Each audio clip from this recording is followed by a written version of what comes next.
वो प्लेयर है सर जिसे भले ही गेम ना आता हो, मैदान में उतरा ना तो खलबली मचा दे। અભિનેતામાંથી નેતા બનેલા વિજય થલાપતિ આજે ભલે તમિલનાડુની રાજનીતિના કિંગ બની ગયા હોય, પરંતુ આ જ પ્રકારે જ્યારે પિતાએ વર્ષો પહેલા પાર્ટી બનાવી હતી ત્યારે વિજય પોતાના મા બાપ વિરુદ્ધ કેસ કર્યો હતો.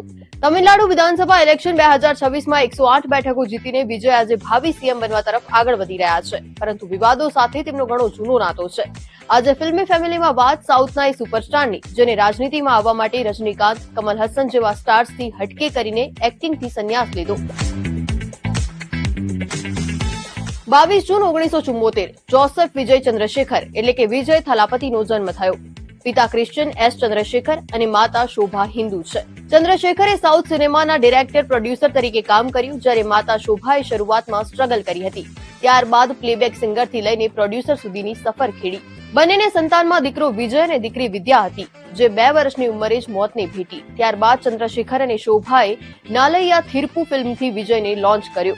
ત્યારે વિજય 18 વર્ષના જ હતા, પરંતુ તે પહેલા તેમણે 10 વર્ષની ઉંમરે જ વૈત્રી ફિલ્મથી ડેબ્યુ કરીને ચાઇલ્ડ એક્ટર તરીકે કામ શરૂ કરી દીધું હતું.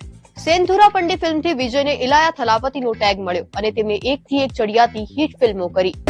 कुर्सी में नहीं होती है मेरी जान. આખો વિડિયો જોવા માટે ડાઉનલોડ કરો દિવ્ય ભાસ્કર એપ.